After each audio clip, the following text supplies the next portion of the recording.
Now, next day rolls around, and here we go, back to the book. Around 10:00, the Germans shelled the battalion heavily, but they didn't follow this up with an attack. By 1100, the wounded had all been evacuated, and the wire lines had been relayed to the regiment. The major instructed Grimsel to collect all 5 company commanders and meet him as soon as possible at the crossroads of the edge of the woods from which they had first attacked. It was only a little way from the regimental command post to the edge of the woods. He got there well before the others.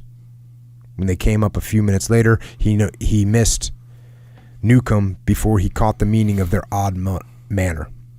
Grimsel's set face should have given him a hint as the S2 stepped forward, saluted very stiffly, and said with visible effort to keep his emotions under control, "Sir, I must report that Captain Newcomb is dead." The others looked silently at the ground, and tears began to stream down the gentle Grimsel's face. The news struck the major with the force of a physical blow.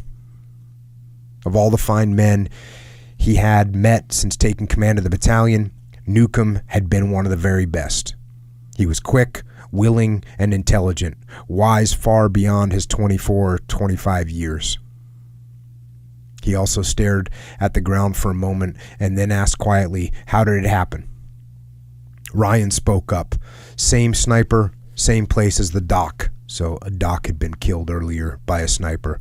"One of my men warned Nuke to stay out of that gap in the hedgerow, but he took the steel part of his helmet off and sat down on it, right square in the gap itself. The sergeant, who thought the captain must have gone nuts all of a sudden, was coming after him to drag him away, but too late. The sniper got him right in the temple." Johns felt numb inside, but to dwell on his sorrow wouldn't help. Nodding solemnly, he leveled his finger at Captain Weddell. "You are now Lagoon Red 3, but you will retain command of your company until we complete the move into these woods." Weddell, equally grave, replied, "Yes, sir. I have a little news, too. Lieutenant Chadwick got half his helmet knocked off by a burp gun during all that shooting a while ago. He caught either a part of his helmet or some of the slugs in his arm. He's out, but he isn't hurt badly. He'll be back." Major Johns, who had never met Chadwick, merely nodded again.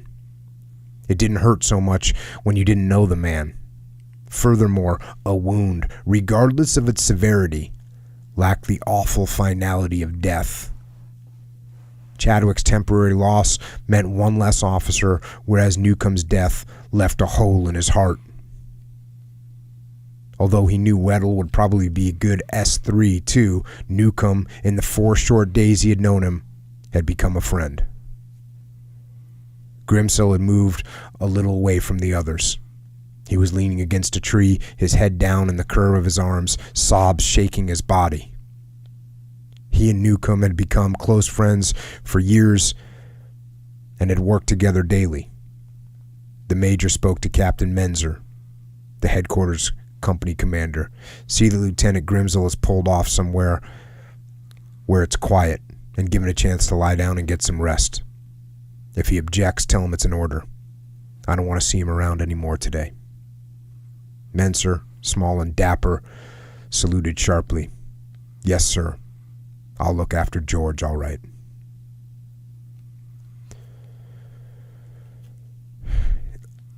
These guys are taking casualties at just an incredible amount. And, you see a couple things in here that we've heard before. You see the major realizing that Grimsel, he's done. He needs a break. And he says, get him off the line. Get him somewhere he can take a break. And you also see these guys filling billets and just getting promoted, battlefield promoted. The guy was one of the company commanders, Weddell. He becomes the operations officer. Boom, on the spot. It's